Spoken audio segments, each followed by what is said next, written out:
Hello and welcome to this edition of Exclusive Interview, coming to you from the studios of 84 TV Radio, Abuja, Nigeria. My name is Stanley Bentu. Now, it was back in the mid-80s when the government of General Ibrahim Babangida restructured Nigeria's education system. It was decided that after spending 6 years in primary schools, pupils would go ahead to 3 years of secondary schools. During this period, it would be determined whether they could go on to get high school leaving certificates or if they could proceed to technical schools and become part of the country's production line. Well, that was roughly about 35 years ago. Well, since then, how have our senior secondary schools fared? And what ever happened to those technical schools? That's what I'd like to find out today. But before that, let's have a look at this report.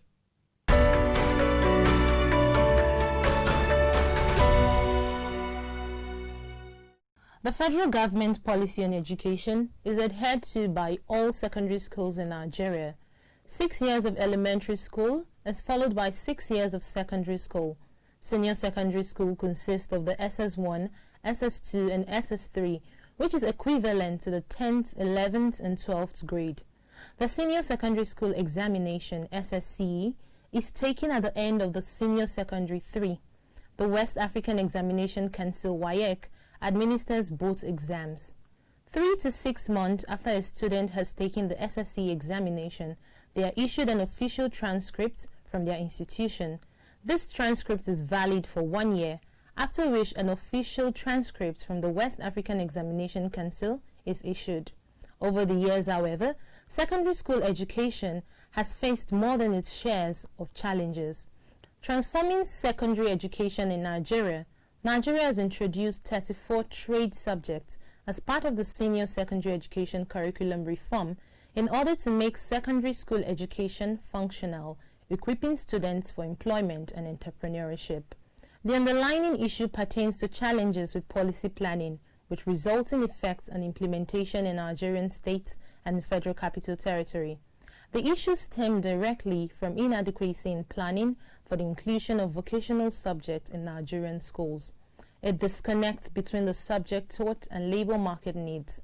Given the other challenges, there is little employability or market-driven consideration given to the selection of subjects offered by schools. Schools are selecting subjects based on what they can offer with the teachers and resources they already have access to, without recourse to the needs of the labor markets in their localities and need for quality. The enormity of the funding gap, nearly double the existing federal budget allocation to education, is unlikely to be filled without concerted effort and innovation in curriculum delivery. How can Nigeria overcome this? Exclusive Interview speaks to Sonny Moniedafe, board member of the FCT Secondary Education Board, to help us read the roadmap to progress.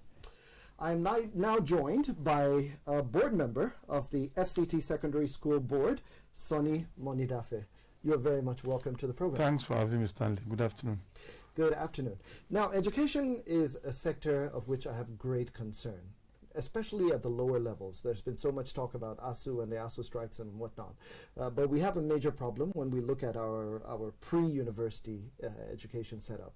So what would you say, how would you assess the state of secondary school education particularly and basic education in general? Stanley, it's terrible. It's a terrible shape. As things stand right now, the junior secondary schools and primary schools, incidentally, they say education is free and most schools don't pay anything. But they are adequately funded by UBEC, Universal Basic Education Commission, adequately funds the junior secondary schools and primary schools. Universities, other tertiary institutions are funded by TET fund. But the senior secondary schools, SS1 to 3, are like orphans. We only rely on grants, on normal budgetary allocations from the government, which is really, really bad. Because yes, it's good to have foundation, primary, junior secondary school, but you have to continue from junior secondary school to a higher level before you go to the university. Now, if you cannot get into a senior secondary school, or if you get in and the facilities are not adequate, how will you adjust? How will you cope? We have a big problem. And if you permit, let me just maybe jump the gun. Mm-hmm. I tell you that in Abuja, for example, we have about 77 senior secondary schools now, and then 6 science and technology schools. So in total, we have 83 senior secondary schools. Conversely, we have 167, I believe, junior secondary schools. So every year, 167 junior secondary schools produce students for 83 senior secondary schools. Definitely, there will be a spillover of thousands of students that cannot get into senior secondary schools. The last time I checked, we had about 23,000 students every year that cannot enter senior secondary school in Abuja. I went to Adamawa State and I did a survey. Because the number is so large for the resources available? I don't know. They cannot even, the number of schools are not even enough in the first place. Apart from the issue of funding, which is very basic. Because go to some of our schools, they're in a terrible shape. Apart from that one, even the number of schools, 165, 67 thereabouts, junior secondary schools, every year coughing out students to enter senior secondary schools. No space. Sadly, people come into Abuja because of insecurity across the country. They come into Abuja. They want their children to enter senior secondary schools in the FCT. Again, people that manage to pay for their children's school fees in private junior secondary schools want to now reduce the expenses and get them into senior secondary schools. No space. I went to Adamawa 2018. I asked the Secretary of Education Board equivalent in Adamawa. He told me Adamawa has 400 senior secondary schools and 1,200 junior secondary schools. So every year, Adamawa, we have 1,200 junior schools bringing out students for 400. And they can't get into the higher they can't level. all get in. So what happens to this excess? That's why we have this. Now, these are just 2 states. I just gave the example of FCT and Adamawa State. You can imagine the 35 other states. I am sure the same thing that happens here happens there. The funding is universal. UBEC takes care of junior school. Third Front takes care of senior schools. Universities. Senior secondary schools are in the middle. We're like orphans. I'm sure it happens across the 37 states of Nigeria, including Abuja. So imagine this spillover. Do you have of course, easy recruit for Boko Haram. Yeah. And other terrorists. It would Kidnapping. the education of a lot of these children ends there. Yeah, the junior many of them, school. and they are forced to do so many things. Now, And the original idea was that if you go through junior secondary school, if you cannot proceed, you should have some sort of skill. craft school, technical craft school, schools, vocational technical centers. Yes. And how well are we doing with that? Well, right you now? see, one good thing personally for me, which is rather selfish, is that my being in this board has given me an idea of what to read for my PhD. I didn't want to at my age. I want to look at a way to change our policy on education. Now, I have these ideas, but I cannot effect any change because the tools to implement changes in our laws don't lie with us. We have, first of all, have the Education Commission, I think, somewhere that has to go and agree everything, then take it to the National Assembly. Sometime in 2018, when Bukola Saraki was Senate President, went for a workshop there, and I made this observation. Said, sir, what I just told you now, Abuja and Adamawa, look at the disparity about the funding, about the number of schools. And he said, seriously, we have to change our laws.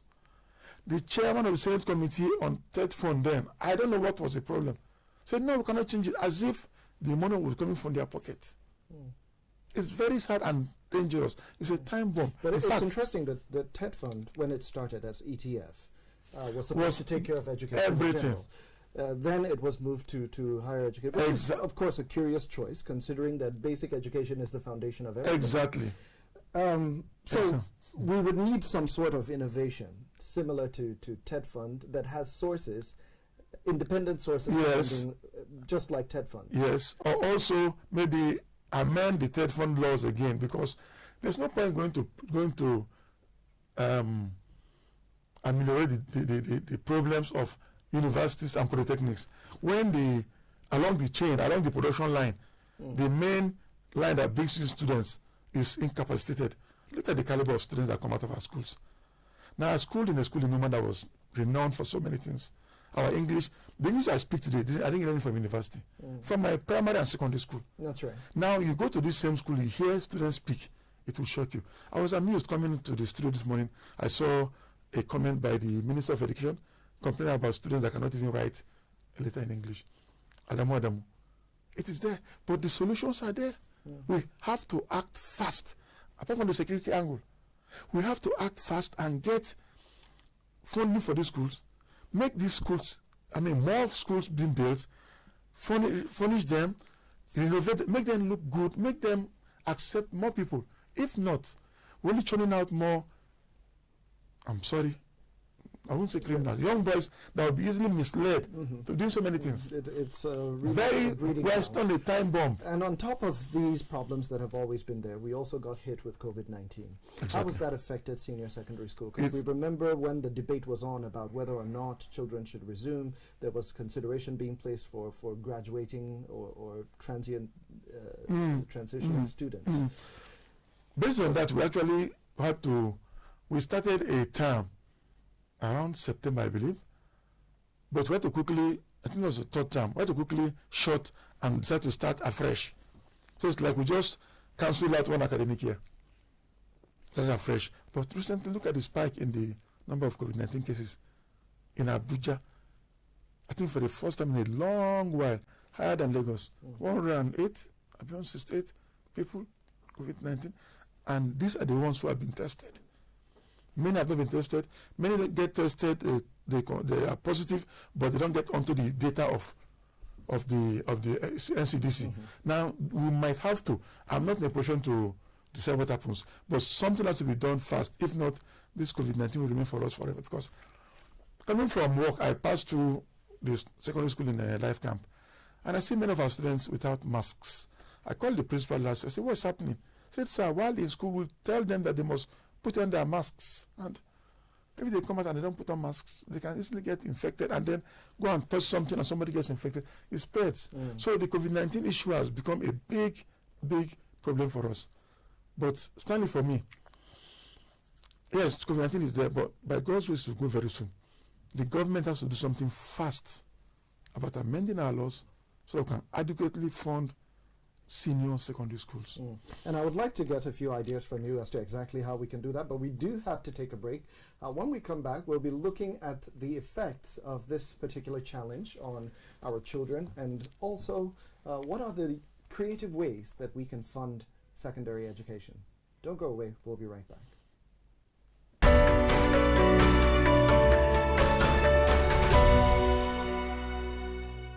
Welcome back to Exclusive Interview. I'm still in the studio with Sonny Mondidafe, who is a board member of the FCT Secondary Education Board. And we were just talking about senior secondary education, the orphan, as you call it, because there is no special arrangement that has been made for funding. What are the effects of a situation like this? Dangerous, not only for the students, but for the country as a whole. Because like I told you, you take a drive around this country. Sometime last year, I think I was going to Yola. I decided to drive myself to Yola. You see the number of young people. From their ages, you know that they just came out of secondary school, JS, that's junior secondary school. You see the number, it will frighten you. Now, the idle mind is the devil's workshop. So if we don't act fast, honestly, Stanley, we're still on the time bomb.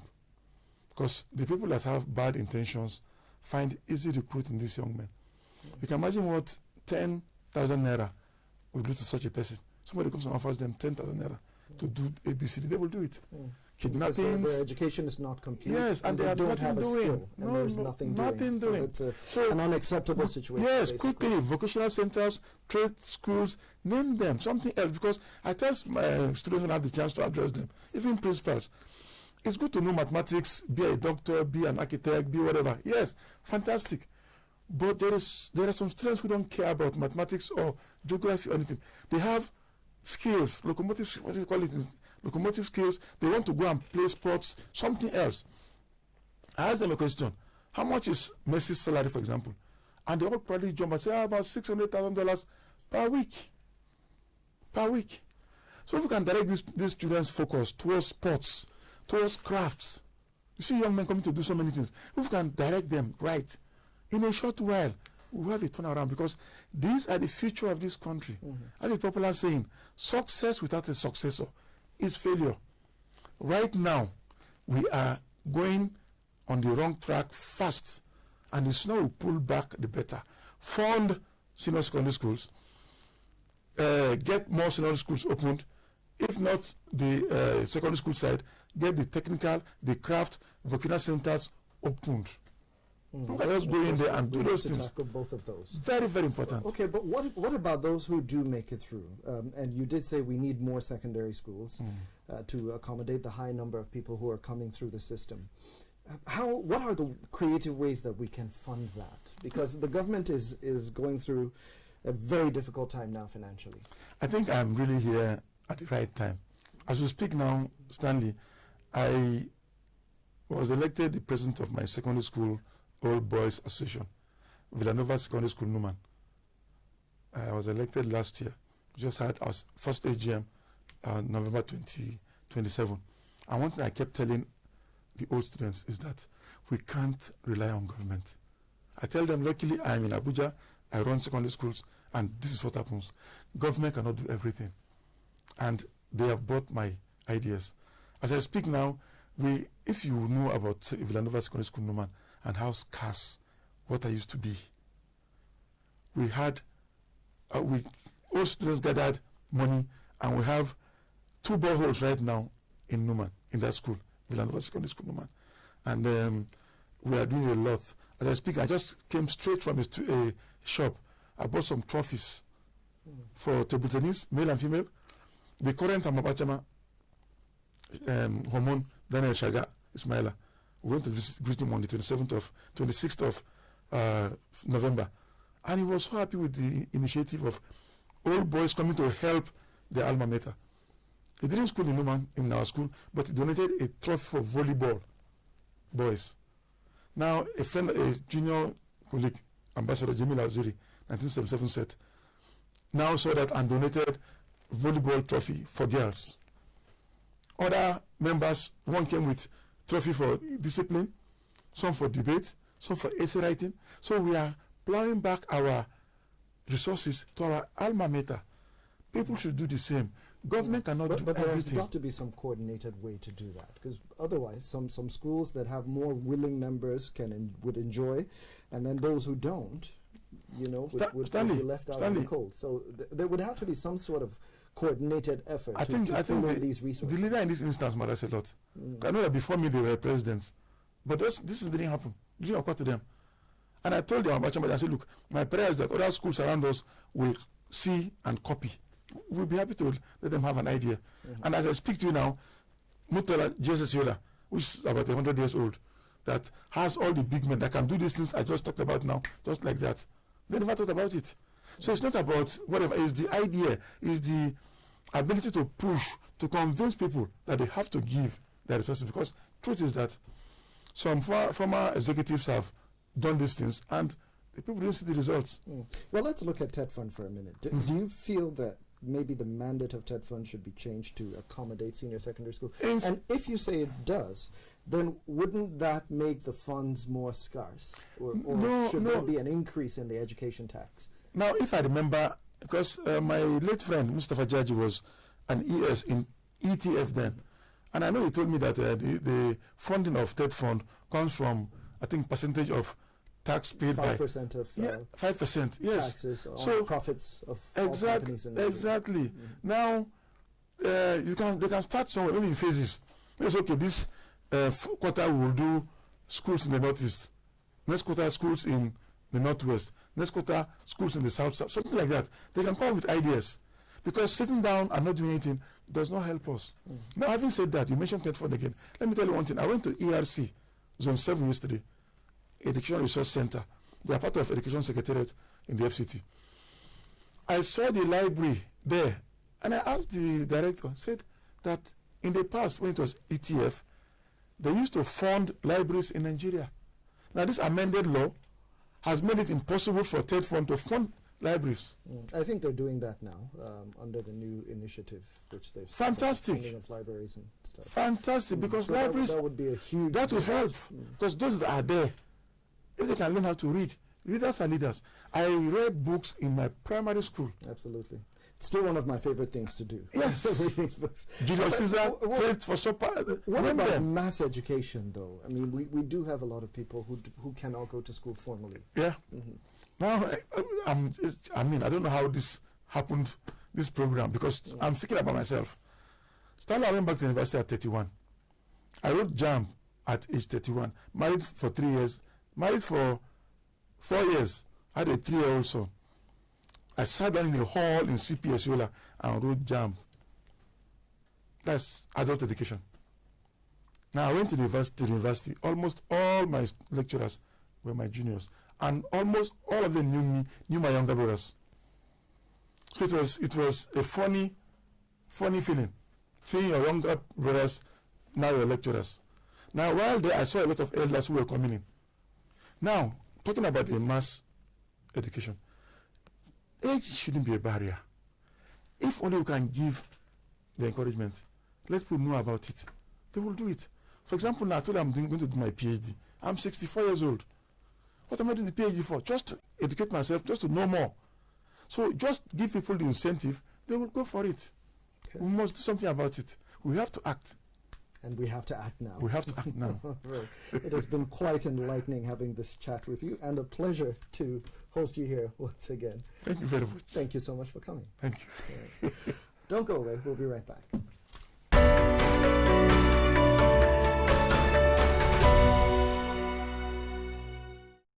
Well, Sonny Mondidafe made some very critical points and has given us something to think about. If we don't act now, we have to remember that children who are at the secondary school levels are at a crossroad. They could turn right and become useful and productive members of society, or they could turn left and become potential members of terrorists or kidnapping gangs. It's up to us. We just have to find ways to come up with creative sources of funding that would help improve the quantity and quality of secondary education. And that's it on Exclusive Interview. Until we come your way again next time, thank you for stopping by.